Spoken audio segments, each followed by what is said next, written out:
नमस्कार, हमारा नाम है समरीन और आपने देखना शुरू कर दिया है लाइव सिटीज। देखिए कहा जाता है कि जो मेहनत करता है उसके लिए नामुमकिन कुछ भी नहीं होता है, यानी कि वो नामुमकिन को भी मुमकिन कर लेता है। आपको मालूम है कि यूपीएससी सिविल सेवा परीक्षा का फाइनल रिजल्ट जारी हो गया है, जिसके बाद से बिहार के लाल राजकृष्ण झा की हर तरफ चर्चा हो रही है। तो आइए फिर इन्हीं से सीधी बातचीत करते हैं। सबसे पहले बहुत-बहुत शुक्रिया बातचीत के लिए।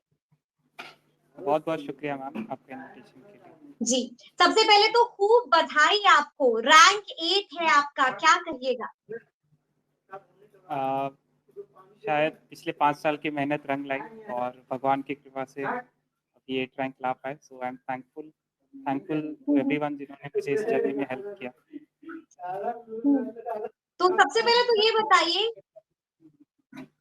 पहले तो ये बताइए कि रिजल्ट जब आपने दे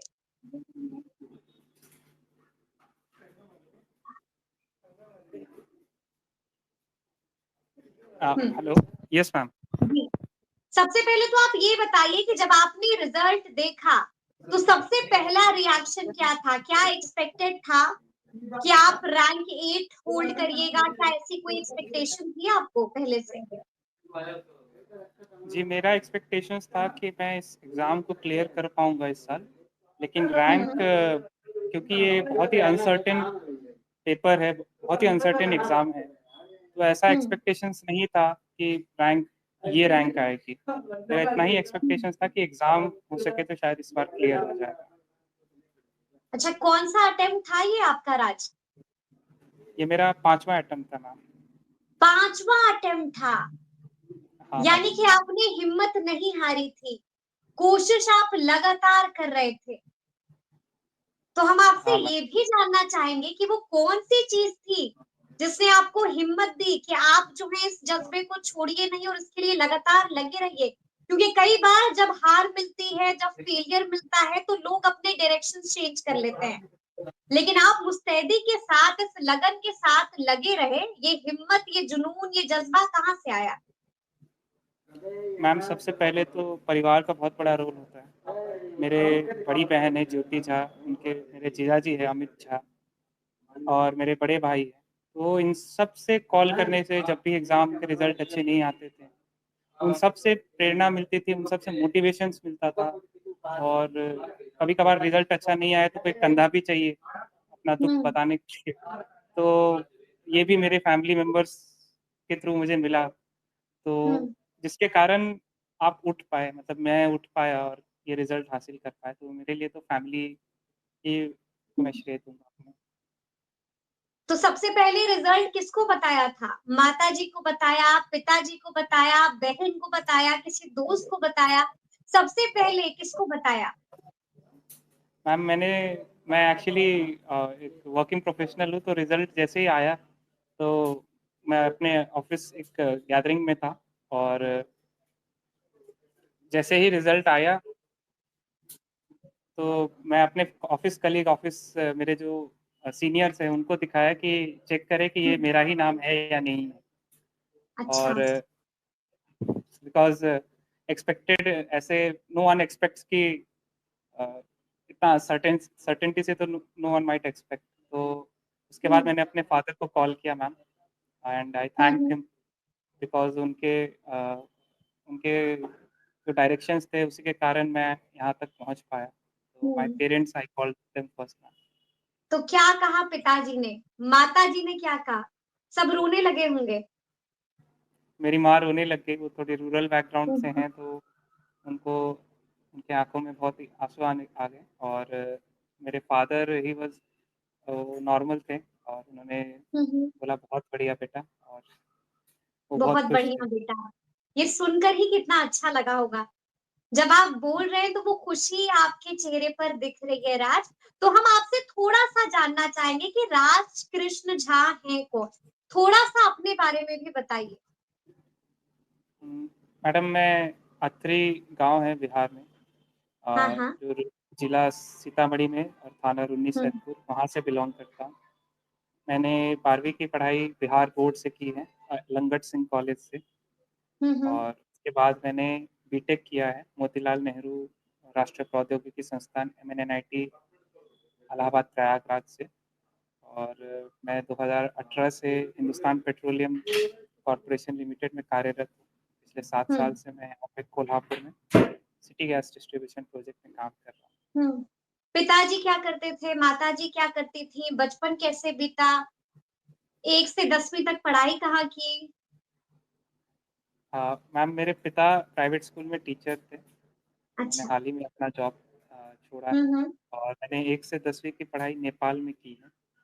नेपाल में आपने पढ़ाई की है 1 से 10वीं जी, की? क्योंकि अच्छा। हम लोग का बॉर्डरिंग डिस्ट्रिक्ट है विद नेपाल, तो हमारे लिए पास पड़ता था। हाँ हाँ। वहाँ से पढ़ाई करने के बाद फिर मैं 11वीं 12वीं फिर से पुनः बिहार आके बिहार बोर्ड से मैंने 12वीं क्लियर की। हम्म। हम्म। और मेरी माँ और माताजी होम क्या मेकर है करती है? मैडम। जी। वो एक होम मेकर है मैडम। होम होम मेकर है मेकर। माताजी। जी जी जी जी, जी। बड़ा काम होता है, बड़ी जिम्मेदारी होती है ये। और बचपन जी। कैसा बीता आपका? बचपन कैसा बीता, राज? मैम हम लोग 4 भाई बहन हैं और मैं हम्म। सबसे छोटा हूँ। तो हम्म। बहुत प्रोटेक्टेड फील करता था, क्योंकि मेरे से 3 बड़े भाई बहन थे जो बहुत ही अ, मेरी तरफ केयर करते थे। तो मैं बोलूँगा बहुत हम्म। ही अच्छा वो था। और जैसा कोई मिडिल क्लास फैमिली होता है, हमारा भी वैसा ही था। हम्म। यानी कि कठिनाइयां भी आपने बहुत देखी होंगी, हाँ मैम, तकलीफें देखी भी तो है, झेली लेकिन होंगी। मैं ये बोलूँगा कि मेरे साथ जो भी एस्पिरेंट्स हैं, सब ज़्यादातर मिडिल क्लास बैकग्राउंड से ही आते हैं मैम। हाँ। तो मैं भी उन्हीं में से कुछ हूँ जो हम्म। यहाँ तक पहुँच पाए। हम्म। लेकिन आपने कमाल कर दिखाया है, और आपका जो डंका है वो हर तरफ बज रहा है। यानी कि हर कोई जो है वो आपकी प्रशंसा कर रहा है। तो ऐसे में हम आपसे ये भी जानना चाहेंगे कि पढ़ाई आप कितनी घंटे करते थे? मैडम मेरे केस में, क्योंकि मैं जॉब में था, तो जब जॉब हम्म। में ऑफ़िस आवर्स के बाद कुछ 2 घंटे से 4 घंटे, डिपेंड्स कि आपका ऑफ़िस का टाइमिंग कैसा था, काम कैसा था, वैसा हम्म। रहा। और जब एग्ज़ाम पास आए, तब करीब 12 से 14 घंटे मैं दे पा रहा था। और मैंने हम्म। निरंतर कोशिश की कि हर दिन मैं रेगुलर रहूँ पेपर पढ़ने के लिए, rather than long hours. Consistency पे ध्यान दिया मैंने। लेकिन फिर भी कितने घंटे पढ़ाई कर पाते थे आप जॉब के साथ? मैम 2 से 4 घंटे के बीच में डेली सिर्फ हो दो पाता से था। चार घंटा ये यानी कि डेली का दो था से मैम। चार घंटा पढ़ाई करके भी आप टॉपर बन सकते हैं, बड़ी बात आप कह रहे हैं। मैम एग्ज़ाम से पहले तो नहीं, एग्ज़ाम से पहले मेरे को 12 घंटे लगे हर दिन। तो एग्ज़ाम हाँ। जब पास आते थे, सर 1 महीने बचे, 1 से डेढ़ महीने, जी। तब 12 से 14 घंटे देने पड़े। बट हाँ साल हाँ। भर में मैंने 12 से 14 घंटे मैं नहीं दे पाया जॉब की व्यस्तता। लेकिन अब आपको नौकरी तो छोड़नी पड़ेगी। जी, अभी तो रिज़ल्ट ही आया है, अभी जॉइनिंग का समय हाँ। नहीं आया है। तो जब जॉइनिंग आएगा तो हाँ, बिल्कुल तो चेंज। रिजाइन तो देना पड़ेगा फिर। तो कितना पैकेज अभी आपको मिल रहा है? कितने लाख का पैकेज आप छोड़िएगा? मैडम मैं एक सरकारी कंपनी में काम करता हूँ, एचपीसीएल में। हम्म। तो जहाँ यहाँ पे मैं एक असिस्टेंट मैनेजर हूँ। तो हम्म। अ, हम लोग का बेसिक पे, मेरे केस में बेसिक जो गवर्नमेंट डिसाइडेड है वो 74,000 है per month, that hmm. Is basic. और बाकी तो हम्म। हम लोग के केस में, क्योंकि सीटीसी बहुत ज़्यादा मैटर नहीं करता और बेसिक पे मैटर करता है गवर्नमेंट जॉब्स में। हम्म। तो वैसा कुछ है मैडम। हम्म। तो मतलब आपको जॉब छोड़नी पड़ेगी। जी, बिल्कुल। चलिए, हम आपसे ये भी जानना चाहते हैं कि लोग तरह-तरह की बात करते हैं। जब कोई भी यूपीएससी या बीपीएससी जो तैयारी करता है या जब निकालते हैं, तो तरह-तरह की बातें करते हैं कि हम तो मोबाइल बिल्कुल यूज़ नहीं करते थे। एकदम हमने कट डाउन कर दिया था। तो क्या वाक़ई में ऐसा करना पड़ता है? क्या राज ने भी ऐसा किया था? मोबाइल क्या आप बिल्कुल नहीं छूते थे? क्या सोशल मीडिया से आप बिल्कुल कट आउट हो चुके थे? मैम मैं ये बोलूँगा कि सबका प्रोसेस अलग-अलग है और हुँ, ऐसा हुँ। बिल्कुल नहीं है जो मैं बोलूँगा वही सही है। हुँ। हालाँकि मेरे केस में मैंने सोशल मीडिया नहीं यूज़ किया पिछले 5 सालों से। और हुँ। नहीं यूज़ किया है। जी नहीं। पिछले 5 सालों से आपने सोशल मीडिया यूज़ नहीं किया है। ना जी, फ़ेसबुक, ना ट्विटर, ना यूट्यूब, कुछ नहीं। No YouTube Insta. नो जी नहीं, मेरा इंस्टाग्राम और अच्छा। फ़ेसबुक और इसमें तो नहीं था। यूट्यूब में कभी कुछ वीडियोज़ देखने हुए तो देख लिए। अ, यूट्यूब पर वीडियोज़ देखते थे, किसके वीडियोज़ देखते थे? मैडम डिपेंड करता था, बहुत सारे एनालिसिस के वीडियोज़ अवेलेबल हैं, हुँ, यूपीएससी हुँ। मटेरियल, सोर्स मटेरियल के। आप कुछ भी सर्च करेंगे यूपीएससी के रिलेटेड, ढेर हुँ, सारी कंटेंट आएँगे और ऊपर से ठीक न्यूज़ है। मैडम बहुत अच्छे-अच्छे न्यूज़ चैनल्स हैं, हाँ, जो हाँ। आपको टू द पॉइंट कंटेंट देते हैं, जो आप जी। अपने अपना नॉलेज को ब्रॉडेन कर सकते हो उसके थ्रू। हुँ, हुँ, हुँ, तो मैंने उसके लिए ज़रूर यूट्यूब का यूज़ किया इस्तेमाल। हुँ। उसके लिए यूट्यूब का इस्तेमाल करते थे आप। अच्छा, लोग ये जी। भी जानना चाह रहे हैं कि क्या कहीं पर इंटरव्यू के दौरान कोई ऐसा सवाल था, जहाँ पर फँस गए थे राज? कोई ऐसा पेचीदा सवाल था, जिसने आपको फँसा हाँ, दिया था?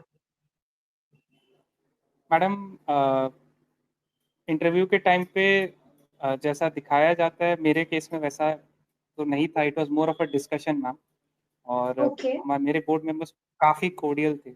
तो रादर देन हुँ, फँसाना वो मुझसे जानना चाहते थे कि मेरा ओपिनियन क्या है और क्या है? बहुत ही अच्छा डिस्कशन हुआ madam. Rather hmm, then hmm. It's not an interview बोला जाता है, इट्स अ पर्सनैलिटी टेस्ट। तो शायद वैसा ही इट्स कुछ नॉट रहा। An interview, it's a personality test. बड़ी बात आप कह रहे हैं। जी। जी।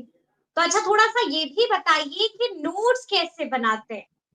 देखिए, टॉपर्स के नोट्स की चर्चा हर तरफ होती है। सब जानना चाहते हैं कि आखिर टॉपर्स नोट्स कैसे बनाते हैं? तो क्या कुछ अलग किया था आपने नोट्स बनाते वक़्त राज? मैम मैंने दूसरों के तो नोट्स ज़्यादा मैं रेफ़र नहीं किया, बट मेरे केस में मुझे कुछ मेंटर्स ने गाइड किया था कि छोटे मतलब एक पेज में मैक्सिमम कंटेंट अगर आप डाल पा रहे हैं नोट्स में, हुँ, तो रिवाइज़ करना आसान होता है। मैंने वही कोशिश की कि ज़्यादा ठीक है। से ज़्यादा कंटेंट कुछ ही पेजेज़ में नोट्स बड़ा ना हो के कंसाइज़ करने का कोशिश किया, हुँ, कीवर्ड्स हुँ। रखने का कोशिश किया। और शायद इस बार मैंने वही थोड़ा और चेंज किया अपने नोट्स को और छोटा किया। हुँ, हुँ, तो शायद ये मेरे लिए हेल्पफुल था। मैं ये नहीं बोलूँगा सबके लिए ये हेल्पफुल होगा, बट नोट्स जितना छोटा और जितना रिपीट करेंगे, शायद हुँ। वो हेल्पफुल रहेगा। उतना हेल्पफुल रहेगा। जी। यानी कि उसको ब्रीफ पॉइंटर्स में आपको लिखना है। अच्छा, किताबें कौन-कौन सी आपने प्रेफ़र की थी? जो मैम आप रिकमेंड हमारे करना चाहेंगे हमारे व्यूअर्स को भी जो आपको सुन रहे हैं? हमारे ज्योग्राफ़ी में ऑप्शनल में बहुत लोग जो सविंद्र सिंह के पाँचों किताब हैं, जो हुँ, हमारे हुँ। सेक्शंस वो फ़ॉलो करना चाहिए, तो मतलब मुझे हुँ, हेल्पफुल था। और बाकी जो बेसिक्स हैं, जो पॉलिटी के लक्ष्मीकांत हैं और हमारे जो बाकी भी जो सोशल इश्यूज़ के मंथली मैगज़ीन्स फ़ॉलो करना हुँ, और हुँ। इकोनॉमी के मेरे कुछ नोट्स थे, तो वो सब फ़ॉलो किया मैंने। शायद शुरुआत मैंने भी एनसीईआरटी से ही की थी, हुँ, हुँ। तो इससे बेस बिल्डअप करना शायद ज़रूरी है और जी। उसके बाद आप बाकी किताब और नोट्स को देखना चाहिए। हुँ। चलिए, एक अंतिम सवाल है राज मेरा आपसे, क्योंकि जो लोग आपको सुन रहे हैं, तो उनको आप कौन-सा गुरु मंत्र देना चाहेंगे? कैसे वो भी आपकी तरह टॉपर बन सकते हैं? अ, कोई गुरु मंत्र नहीं है मैम, मुझे नहीं लगता है कि मैं हुँ, ऐसा कोई गुरु मंत्र दे पाऊँगा। मैं एक एडवाइस एज़ अ फ्रेंड बोल सकता हूँ जी। लोगों को कि शायद दूसरों को कॉपी करने का कोशिश ना करें।